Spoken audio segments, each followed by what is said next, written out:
O nosso próximo palestrante, debatedor, senador da República Federativa do Brasil, formado em História pela Universidade Federal do Amapá.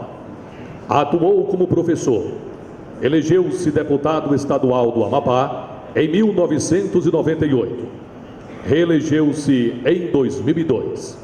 Em 2010, elegeu-se o senador mais jovem do Brasil e também o mais votado da história do Amapá. Em pouco tempo, passa a ter destacada atuação no Congresso Nacional, sendo eleito o melhor senador do Brasil 2012, 2013 e 2015. E também recebeu o título Parlamentar de Futuro no ano de 2011, no prêmio Congresso em Foco. Em dezembro de 2013, foi escolhido pelo PSOL como pré-candidato à presidência da República. Recebeu vários prêmios.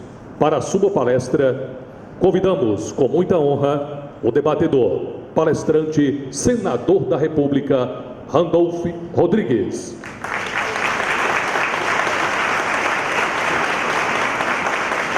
Bom dia. Bom dia. Queria primeiramente agradecer à FENAFISCO, ao Sindifisco de Pernambuco, na preliminar dizer que não criem nenhuma expectativa. Não tenho dúvida que a melhor conferência deste encontro vocês acabaram de ouvir. Não tenha dúvida que vocês ouviram um dos caras, me permita, um dos caras, e falo de cara porque pela relação de irmandade que já tenho com ele, um dos caras mais geniais deste país. Um dos caras mais geniais desse país, não só pelo dote que já foi apresentado no currículo dele, de tocador de vários instrumentos. Eu não conseguiria ser domador de cavalos, dramaturgo, engenheiro e economista. Não conseguiria juntar tantos dotes. Talvez algum de vocês, bem mais capacitado, até conseguisse. Mas juntar a estes dotes a devoção pelos mais pobres, sair do conforto do mercado financeiro, sair da cadeia alimentar deste país, que mais paga ricos e capital especulativo financeiro no Brasil, sair do conforto desse país e ir conviver no sertão do Ceará, e ir lá para os quilombos do interior do Brasil e conviver com os povos guaranis lá no Mato Grosso do Sul. Talvez algum de nós possa vir a ter algum dos atributos que ele tenha, acho difícil, mas ter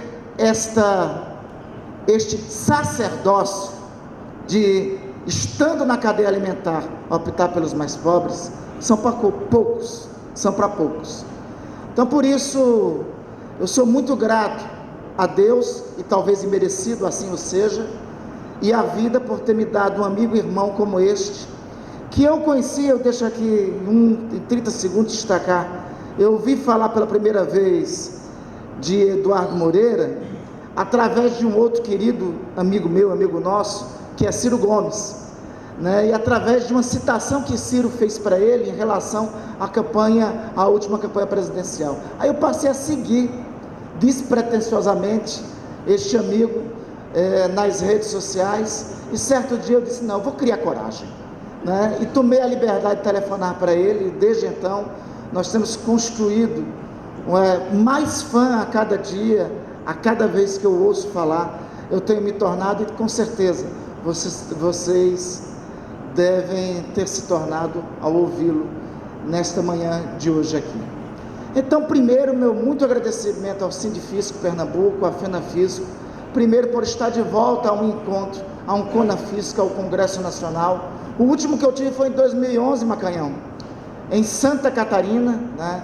Foi no início do meu mandato, eu era imberbe ainda, iniciando o mandato no Senado da República, graças à generosidade dos amapaenses, e agradeço a saudação especial aos companheiros e companheiras fiscais do Amapá, que aqui estão presentes. Um deles a gente tem até relação de parentesco, né? O João Batista e esposa, me permitam dizer, vocês sabem que neto, sim, eu já sou avô, vocês sabem que neto é aquela possibilidade que Deus nos dá de ser pai pela segunda vez, com açúcar, afeto, mel e devoção, né? Então eu já tinha uma grande relação de amizade com João Batista e com a sua esposa, e aí o Antônio Gabriel, meu neto, os elegeu também avô. Então pronto, agora uma relação de parentesco, eu sempre digo com eles. Então, ao João e a todos da delegação amapaense, minha saudação. Mas eu estava dizendo que tive a primeira vez no encontro lá em Santa Catarina, e foi pé quente aquele encontro, né? E os anos que se seguiram resultaram a minha recondução ao Senado da República. Então, obrigado por estar de volta a um encontro, quando reinicia uma jornada que tenha certeza, eu tenho certeza, vai ser muito mais dura e muito mais difícil para mim e lamentavelmente para o povo brasileiro do que a jornada dos 8 anos que se passaram. Trazer e convidar para um encontro ser realizado aqui no Pernambuco, terra dos altos coqueiros, Nova Roma de bravos guerreiros, imortal, a terra que fez iniciar a formação do projeto de nação, terra de tantos heróis, dentre eles Joaquim Nabuco, Eduardo Moreira. Joaquim Nabuco, falo de Joaquim Nabuco, que é o patrono da historiografia no Brasil, e foi também, detalhe, Joaquim Nabuco, o primeiro embaixador brasileiro em Washington, para você ver em que nível a gente pode chegar, né?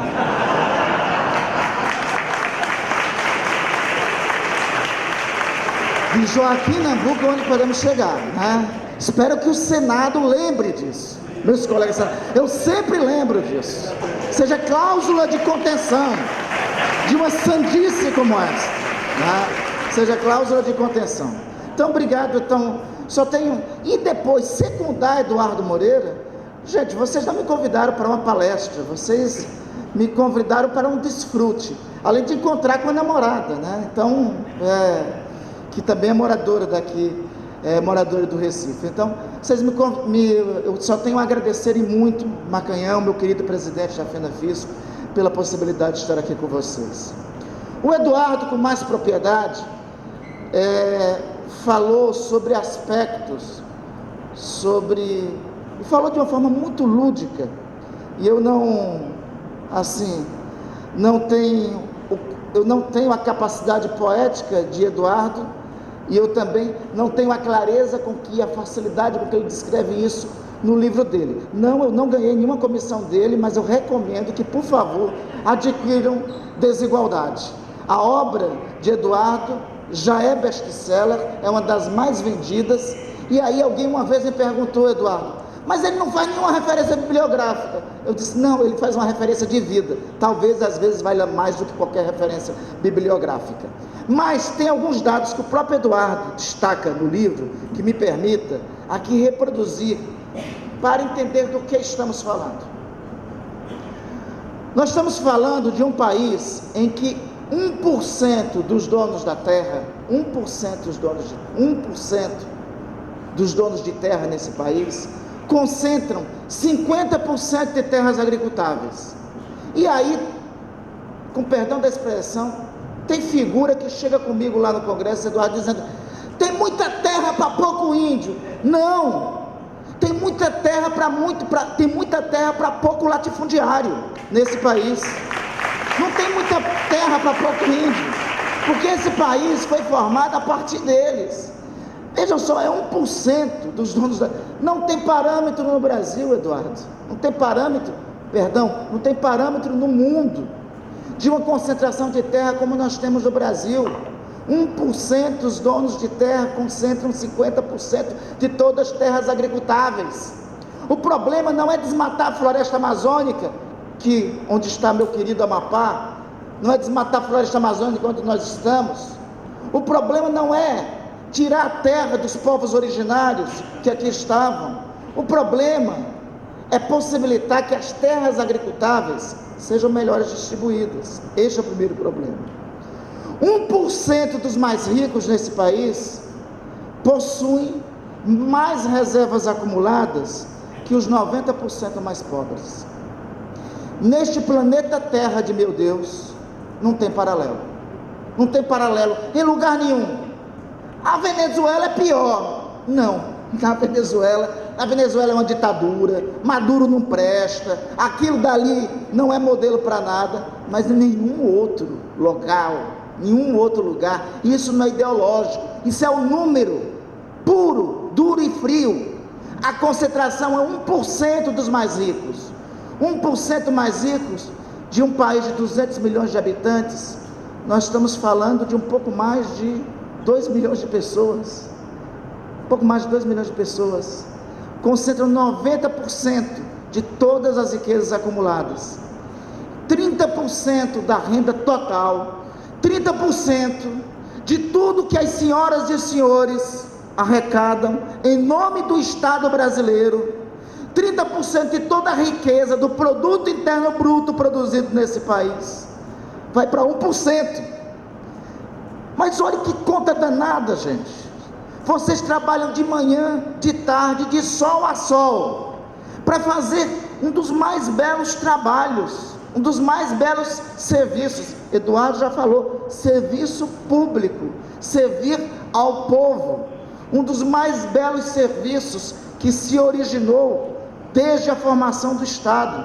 Aliás, em Portugal, na Europa, o surgimento do Estado moderno, do Estado absolutista é em Portugal, e a formação do Estado se consolida, depois daquele período da Idade Média, a partir da tributação. A tributação está na gênese da formação das sociedades antigas, na formação da antiguidade clássica e do modelo de Estado que existia lá, desde a antiguidade primária até a antiguidade clássica, dos modelos das cidades-estados gregas e de Roma, na formação do Estado moderno, a partir do surgimento do Estado absolutista, com a primeira experiência que é em Portugal. A tributação está na origem disso. E qual o modelo? E qual era a ideia da tributação? Era o surgimento de um ente, já foi dito aqui, chamado Estado, que fizesse o papel que existia nas comunidades primitivas. Nas comunidades primitivas, já foi destacado, melhor do que eu poderia destacar, já foi destacado por Eduardo, a ideia de economia, o projeto de economia, é a redistribuição da riqueza entre aqueles membros do lar, ou entre aqueles membros da tribo. O Estado surge para ser o ente que mantém a ordem e faz a redistribuição dessa riqueza. A tributação, os agentes de tributos, os servidores que são responsáveis pela arrecadação de tributos, são os responsáveis para levar a arrecadação dessa riqueza e redistribuí-la na sociedade. Às vezes ela é concentrada nas mãos do clero, da nobreza, do rei, mas sempre com a necessidade da manutenção da sociedade. No Brasil, a concentração que tem aqui é de dos piores períodos, dos piores momentos do Estado absolutista. Nós temos no Brasil um Estado absolutista moderno, que se chama capital financeiro. Esse Estado absolutista concentra 1/3 de tudo que vocês arrecadam. 1/3 de tudo que vocês arrecadam neste país vão para as mãos dos mais ricos. E repito o que Eduardo aqui disse anteriormente: não se preocupe que não é o Renegade, qual é o outro carro, ou um Corolla na garagem que define o mais rico. Estes mais ricos pegam esta concentração de riqueza e investem cada vez mais em uma ciranda do capital financeiro para eles lucrarem, e não para distribuir com o conjunto da sociedade. Esta história, na formação do Brasil, nem sempre foi assim. É isso, e é este ponto que quero chegar, dialogando com o que foi dito aqui pelo meu querido Eduardo, e dialogando para com vocês. Ao longo do tempo, nós construímos um modelo de Estado nacional, principalmente no século XX, em que este padrão de acumulação de riquezas é um fenômeno dos últimos 25 anos, 25, 30 anos. Exatamente no momento da história nacional em que a riqueza deveria ser mais distribuída. Veja, nós estamos, nos últimos 20 anos, nós comemoramos um surto de crescimento entre os anos 2000 e 2010, de algo em torno de 4,5%. Foi o nosso voo de galinha dos últimos 30 anos de crescimento. Foi o nosso voo de galinha. Isso está tão distante da nossa perspectiva histórica, que talvez nós não lembremos o último momento em que nós tivemos um crescimento econômico sustentável e de distribuição de renda em nosso país. Mas acredita, nós tivemos. A partir de 1945, começou no Brasil a formação das indústrias de base. Um dos modelos disso foi no governo de Getúlio Vargas, a fundação da Companhia Siderúrgica Nacional.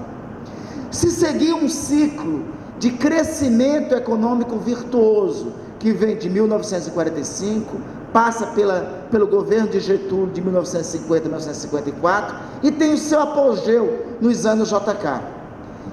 A gente talvez não lembre, nós perdemos da perspectiva histórica, mas nós fomos o país que construiu a mais imponente obra da humanidade no século XX, Brasília. Vocês já deram conta do que é Brasília? Com todos os problemas, vicissitudes que seja, nessa época do ano é seca para danar lá. Quem vive na umidade, como nós da Amazônia, ou vocês aqui no litoral, quando chega essa época do ano, sofrem lá. Mas vejam a dimensão do que foi a obra de Brasília. Patrimônio cultural arquitetônico da humanidade. Imagina a ideia de Juscelino em 1956. Veja só, Juscelino é eleito em 1955, toma posse em 1956 e assume o compromisso da construção de Brasília. Ao assumir o compromisso da construção de Brasília, o primeiro desafio, não tinha estrada até o Planalto Central, se fez estrada. Não tinha ponte até o Planalto Central, se fez as pontes até lá. Chegou no local da construção da cidade, tinha um problema, era seca demais, tinha que fazer um lago. Se fez o lago e tempos depois se fez as pontes sobre os lagos. Brasília é a única cidade do mundo que se fez um lago para depois fazer a ponte para atravessar o lago. Construiu-se uma obra que se tornou patrimônio cultural da humanidade, patrimônio histórico cultural da humanidade, uma obra invejável. A pergunta que se faz: era possível nos anos atuais, com os chamados rigores fiscais, fazer Brasília? Me parece que não. Mas veja só, aquele período não foi só disso, não foi só da construção de Brasília, foi de construção e identificação da indústria automobilística, foi de fundação da Superintendência de Desenvolvimento do Nordeste e da Superintendência de Desenvolvimento da Amazônia. O Brasil teve uma média de crescimento de 14% a 15% ao ano, 14% a 15%. Hoje se fala do crescimento chinês, que é de 11%. A gente deu de 5-0 na China nos anos 1950. Crescíamos a uma média de 13%, 14%, 15%. Essa era a média de crescimento de 1957, 1958 e 1959. Essa média de crescimento se seguiu nos anos seguintes, posterior ao governo de JK. Aliás, até no governo da ditadura, essa média de crescimento se teve. O problema é que a partir do período da ditadura, esta riqueza do crescimento econômico nacional, começou esse processo de acumulação que nós aqui estamos destacando. Começou esse processo de concentração da renda dos brasileiros nas mãos de poucos.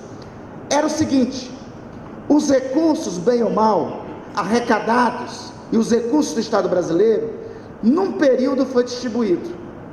Aliás, e vamos combinar o que era aquele final dos anos 1950, né? O Brasil crescendo a 14%, 15% ao ano, sucesso, Maria Esther Bueno campeã de tênis, campeão mundial de futebol, né? Lá nos campos da Suécia, com Pelé, Vavá e tantos, Didi e tantos outros mais.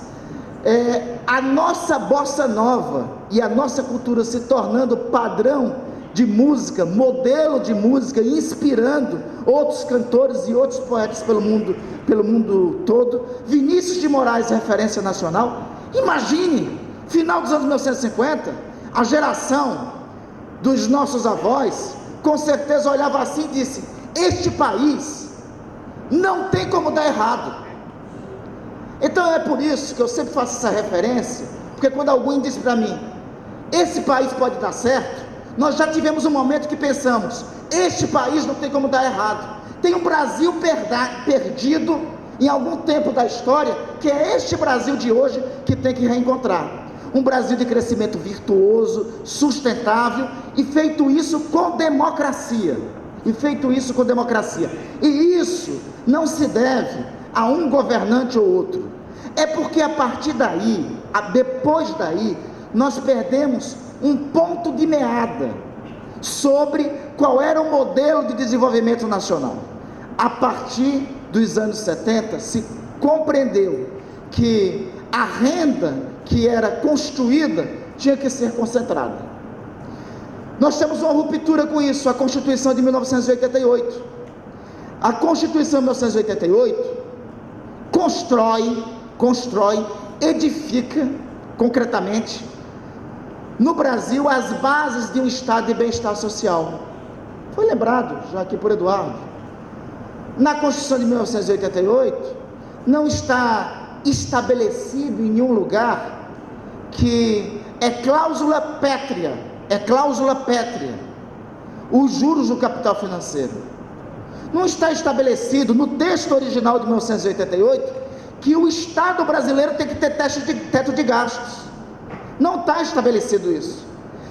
O que está estabelecido no texto de 1988 é que um dos objetivos da República Federativa do Brasil, artigo 1º, um dos princípios da República Federativa do Brasil é construir uma nação livre, soberana, igualitária e socialmente justa. Princípio fundante, base, por isso está no artigo 1º da Constituição. Mas a Constituição não se remete somente a isso. Mais adiante, no artigo 5º, ela proclama os direitos individuais que o cidadão tem e eleva a condição também de cláusula pétrea no artigo 6º e no artigo 7º, os direitos sociais. Entre os direitos sociais está o salário mínimo, responsável para garantir uma vida segura para todos. Mais adiante que isso, está os direitos dos trabalhadores mais elementares. Isto é cláusula pétrea. Não se retém nisso. A Constituição diz também que educação deve ser direito de todos e dever do Estado brasileiro, assim como a saúde. E ela constrói as bases de um estado de bem-estar social, em definitivo, com a Seguridade Social, com o sistema de Seguridade Social e com a fundação do regime geral da Previdência Social, incorporando os trabalhadores rurais a esse regime geral da Previdência Social. O Brasil que tinha anteriormente a isso, era um Brasil que, por exemplo, em matéria de saúde pública, tinha dois tipos de pessoa. Tinha aquelas que tinham dinheiro para pagar a saúde e aqueles que eram indigentes, que tinham que ir para a fila do INAMPS. Eram esses dois tipos. A Constituição restaura o cidadão. E isso não foi dito por mim, foi dito por Ulisses Guimarães no dia 5 de outubro de 1988, na promulgação da Constituição de 1988. E isso que eu estou dizendo, isto são cláusulas pétreas. No ano de 2015, da era cristã, em dezembro de 2015, o governo do senhor Michel Temer mandou para o Congresso Nacional uma tal PEC do teto dos gastos. Esta PEC do teto dos gastos limita o investimento do Estado brasileiro pelos próximos anos. Isso não tem paralelo. Se pergunta, os Estados Unidos da América fez teto dos gastos lá? Lá se diz que tem limite para investimento do Estado americano em educação, limite dos investimentos do Estado americano. A Europa, do welfare state, do Estado de bem-estar social, fez teto de gastos para algo? Na verdade, esta PEC do teto de gastos de 2015 é a revogação das cláusulas pétreas da Constituição de 1988. Todos nós deveríamos pegar as senhoras e senhores parlamentares que votaram nessa tal PEC do teto dos gastos de 2015 e condená-los por crime de lesa pátria, de lesa cidadania, de retirada de direitos. Eles, na prática, ao limitar a capacidade de investimento do Estado brasileiro, limitam a possibilidade dos serviços que podem ocorrer para a cidadania. Revogam o trecho mais belo, Eduardo, do pronunciamento de Ulisses Guimarães: a Constituição fez o cidadão, e só é cidadão quem tem direitos e quem tem deveres na ordem democrática. Só é cidadão, melhor dizendo, mais adiante diz ainda Ulisses Guimarães, esse é o trecho mais lindo: só é cidadão quem lê, escreve, tem educação, tem remédio e assistência à saúde quando adoece. Só é cidadão aquele a quem o Estado pode amparar. Esse é um dos trechos mais lindos do discurso da promulgação da Constituição. Este trecho, na prática, foi revogada por essa tal emenda constitucional dos tetos dos gastos. Aí agora, o atual governo, e já concluindo, caminhando para a conclusão, vem com a proposta, nos traz a proposta da reforma da Previdência. Eu peguei o celular, porque eu faço questão de ler para vocês aqui um dos trechos da justificativa da reforma da Previdência apresentada pelo senhor Paulo Guedes. Eu digo Paulo Guedes porque o atual presidente da República é um instrumento dessa elite do capital financeiro. O senhor Paulo Guedes é o mais fiel e leal representante.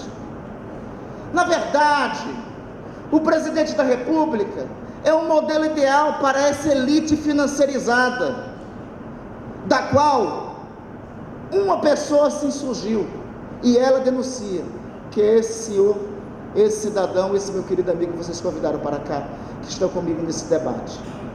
Essa elite financeirizada acha ideal esse modelo de governante que seja idiotizado mesmo. Não importa o Brasil passar vexame na Assembleia Geral das Nações Unidas, o que importa é ter um idiota lá que seja marionete do capital financeiro. Ser idiota é um detalhe que eles precisam. Ser idiota é o instrumento para o qual eles precisam. Pois bem, o texto encaminhado para lá pelo Congresso diz o seguinte: veja, na justificativa: ricos, eu li ricos, tendem a se aposentar mais cedo e com maiores valores, em geral, em especial no setor urbano.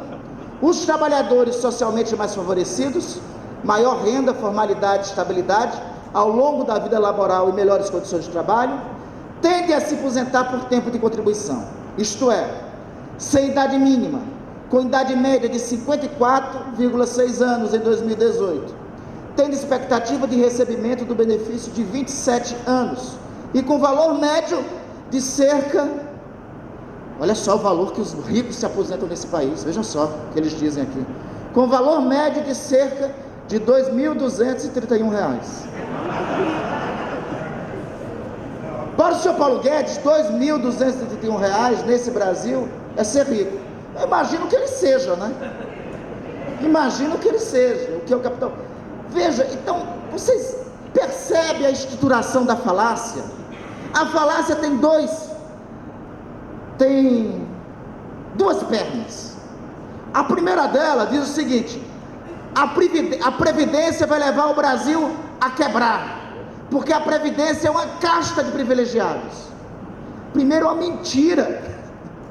A Previdência não é uma só desse país, e ele sabe que é uma mentira, mas é a mesma tática do Goebbels, o ministro da propaganda nazista. Conte ela várias vezes até que ela se torne verdade. A Previdência no sistema brasileiro são três: o regime geral da Previdência Pública, da Previdência Social, que é o Estatuto da Seguridade Social trazida pela Constituição de 1988, o regime de previdência dos servidores públicos e por fim, o regime da previdência dos trabalhadores da iniciativa privada.